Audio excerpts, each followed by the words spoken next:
Ayan po mga kababayan, good morning, good evening, good afternoon kung saan man po kayo ngayon. Mag-ingat po kayo palagi, lalong-lalo na sa mga DDS.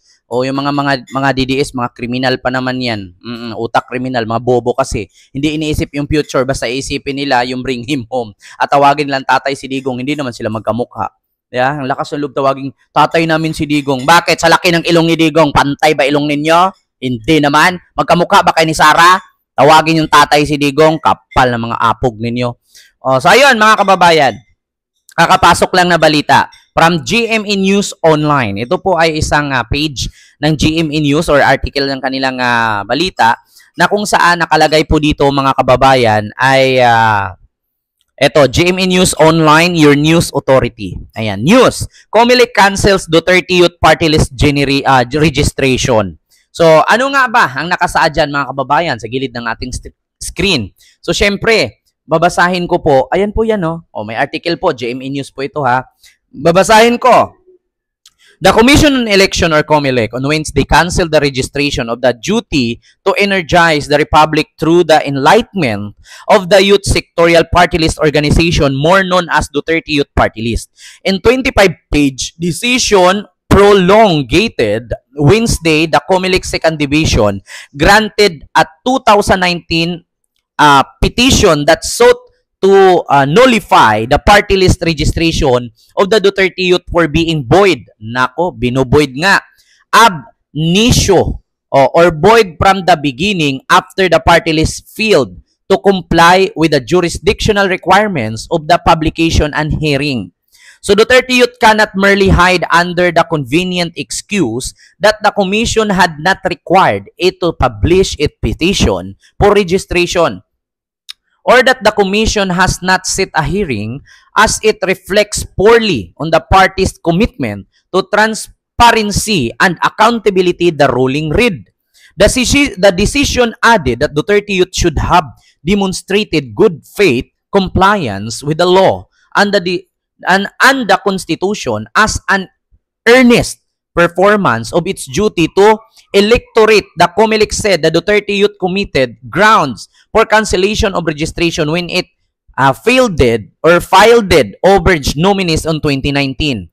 Actually po mga kababayan, kung bakit po natanggal itong COMELEC, ng COMELEC ang Duterte Youth at kinansila ang kanilang registration, no? Kasi po noong nakaraan po na ilang taong nakalipas, may mga kaso po kasing i-file dito sa Duterte Youth Party List.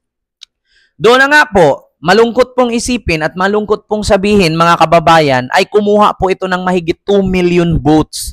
Nag-number 2 po ang Duterte Youth Party List sa party list sa buong Pilipinas. Nangunguna po dyan ang Akbayan ba? Correct me if I'm wrong. Pangalawa ang Duterte Youth at pumapangatlo itong, di ko alam, itong kay Laila de Lima yata or iba. Basta may ganun. Oo, rank 1, rank 2, rank 3. Parang si Bato, si Bongo, si Kiko Pangilinan. Parang ganun sila lang. Rank 1, rank 2, rank 3. So, yun nga po mga kababayan, it is true that party list organization have the freedom to choose their nominees, often through their own internal mechanism. However, this freedom is not without limit. While the court recognized party anatomy, party list group must still operate within statutory framework or Onagribly, Section 9 RA 7941 listed the qualification of the party list nominee, including the highly deputed age qualification of at least 25 but not more than 25 years old of 25 years of age. So actually mga kababayan, itong tayo kasi dito sa Duterte Youth Party List kasi mga kababayan ay dapat lang 25 years old itong pambato nila. Halimbawa gagawa ako ng Kent Party List or Kent Youth Party List. So alam naman po natin mga kababayan na pag sinabi po nating youth, ay hindi po tumutungtong ng 30. Hindi na po youth ang tawag dun. Aba, saan ka nakakita na tawagin mong youth sarili mo, lumagpas ka na sa kalendaryo? Hindi na youth yun. So ngayon mga kababayan, ang qualification kasi dito sa COMELEC para matawag kang Duterte Youth Party List ay dapat 25 years old yung kumakatawan sa isang party list. Itong kasing si pangalan nito, yung kumakatawan dito ay 35 years old na po siya.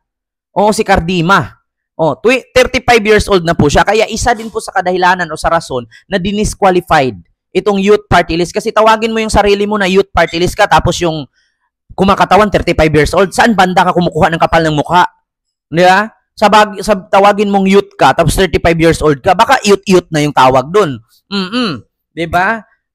Kaya tinanggal. Yun po ang kadahilanan kasi hindi po pumasa sa qualification na, ito nakalagay kasi, including the highly deputed age qualification of at least 25, but party list nominee including the highly deputed age qualification at least 25, but not more than 35 years old of age or 35 years of age on the day of the election. The decision said. So, pangalawa, una kaya po tinanggal itong Duterte Youth dahil may grounds. Yung grounds po nila, yung kumakatawan kasi sa Duterte Youth, si Cardema, ay hindi na po siya youth. Kasi dapat, ang qualification is 25 years old. So, 35 na po siya. So, hindi po youth ang matawag doon. Youth na po siguro. Na youth na. Sa Bisaya, joke lang yun ha. Wag dibdibin. Kasi kami kasi sa probinsya, kapag sinabi, ilang taong ka na? 62. Parang 61 ka lang. Di ba may mga ganyan-ganyan? Baliktarin mo na lang, gawin mo 26. Para may pagkabata-bata. Itong party list, hindi mo po pwedeng gagawin mong joke-joke ito na 35 ka, gawin mong 53. Di mas lalong bumagsak. Hindi naman po pwedeng gawin mo 35, minusan mo ng 10 para 25, papasok ka. So isa po yun sa mga grounds nila, yung edad ni Cardema, hindi na po youth. Dapat 25, so 35 na po siya, so disqualified. Pangalawa, bukod doon, kaya isa sa kanilang grounds ay yung may kaso pala ito. May kaso itong Duterte Youth Party List noon pa. According dito, 2019 ba? May case po ito na i-final. So dito, thus, when Duterte Youth deliberately accommodated its overt candidate just a few hours before the May 13, 2019 national and local election, arguing that it has the freedom to choose however it chooses as nominee. Its bona fide intent to present the youth sector become clouded with doubt.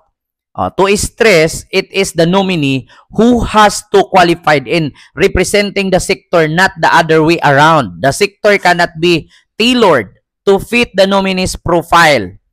So yun nga ang sabi. Kailangan kasi 25 years old. Kailangan ang kanilang kumakatawan sa kanila ay hindi 35. So paano ka tatawaging youth kung 35 ka na? Hindi na youth yun. Couples for Christ na yun. So nakalagay dito, ito pa, further, the second division rule, the Duterte Youth Party List violated. Ito pa. So sa unang ground nila, yung kanilang kumakatawan, yung kanilang pambato, si Cardema, hindi na 25. So disqualified siya kasi 35 na siya. Ito pa yung sunod. Further, second division rule, the Duterte Youth Party List violated section 2 and 3, Rule 2, Resolution number 9366 when it used the machinery of the National Youth Commission and promote their candidacy. The party list likewise undermined the spirit and intent of the party list system and put a mockery in the election process when it's withdrew and substituted in mass its nominees in 2019. So isa po yun, mga kababayan, sa ground nila, no, meron silang nilabag, no. Duterte Youth Party List violated section 2.3 rule 2 of resolution number 9366. Di ko alam kung ano yung resolution 9366 na yan. Basta i-search nyo na lang. Pagod, nagyaw-yaw na nga ako dito, may source na nga ako pa mag-search. Alam ko naman po mga kababayan nanood sa akin, alam nyo na po ito, binalita na po ito sa TV, in-explain na po ito ng maayos. Sa mga DDS lang na mahirap pa-explainan, kayo na lang po mag-translate ng Bisaya. Kay kadalasan pa naman sa DDS, mga Bisaya, mga bubo. Hindi ko naman nila lahat, pero kadalasan kasi sa DDS, syempre Bisaya yung iba dyan, di makaintindi ng English. It is the duty of the Commission on Response when the technicalities of the election law are being exploited and used as tool for manipulation. To find otherwise would be to encourage the abhorrent practice of hunting for loopholes and to keep a blind eye and corruption and abuse of the system, the ruling said. Ito pa, GMA Integrated News has reached out the Duterte Youth Party List for comment not yet final. So, wala pa daw. Bagamat yung mga naging desisyon ng COMELEC Division ay may remedyo na naturang party list, maaari pa rin silang mag-file ng motion for reconsideration upang ma-resolve. Yan ang Commission i-bank, Garcia said. Sabi ni Garcia ay pwede pa naman po daw mag-file ng motion itong Duterte Youth Party List. Pero wala na pag-asa to mga kababayan. Pinag-initan kasi. Ito kasi mga kababayan, alam nyo dito sa ating bansa, kapag kung sino yung nanalo, tapos kinalaban mo, pag nanalo yung kalaban mo, talagang pag-initan ka. Totoo yan. Naranasan ko na kasi yan. Ako ba naman sa tagal-tagal ko mag-content ng politics, kapag ka hindi mo binuto si chairman, ito example lang ha, kapag ikaw, isa kang residente sa barangay, ngayon dalawang chairman, si chairman number 1 at chairman number 2 naglalaban. Ngayon ikaw kumampi ka kay chairman number 1, natalo si chairman number 1 na kinakampihan mo, si chairman number 2 ang nanalo. Ngayon, mangangailangan ka sa barangay, hindi ka agad-agad sasagutin, hindi ka agad-agad i-accommodate. Bakit? Kasi hindi mo siya binuto. Ganyan ang sakit ng politiko sa ating bansa. Kapag kinalaban mo, sasabihin, sige, kalabanin mo ko. Pag ako nanalo, manda ka sa akin. Yun po talaga mangyayari mga kababayan. Hindi ko sinabi na ganun ang COMELEC ha. Pero according on my point of view and observation, ganyan po talaga mga kababayan. May mga ganyang pangyayari. Sakit na kasi ng mga politician yan sa ating bansa. Halimbawa, gumawa ka ng proyekto, tapos yung unang gumawa ng proyekto, natalo. Yung nanalo na pumalit doon sa gumawa ng proyekto, hindi na niya itutuloy yun. Bakit? Bakit kayo pagpatuloy yan? Hindi ko naman proyekto yan. Ganyan ang sakit. Kaya nagsayang lang ang pera. Tignan nyo sa bandang Mindanao, maraming mga project, yung mga school buildings, walang bubong, walang pader, haligi pa lang. Gastos yun. Hindi tinutuloy. Saan napunta ang budget nun? Yeah? Yan ang mga sakit ng politician sa Pilipinas. Kung gusto mong manalo, huwag mong kalabanin ang COMELEC. Kasi pag kinalaban mo, pag initan ka niyan. Ganun lang naman mga kababayan. Ito opinion ko lang ha. Kahit sino naman. Kahit si chairman. Pag ako nanalo, hindi mo ko binoto. Pag nanghingi ka sa aking ayuda, putang ina mo, hindi ka kasali sa listahan. Ganun yan. So, bawi-bawi lang. Antayin nyo na lang, Duterte Youth Party List sa sunod. Tumakbo kayo. Hindi na youth ha, Duterte Adult Party List. Para hindi kayo mabubutasan at ma-qualified kayo. So yun lang, maraming salamat.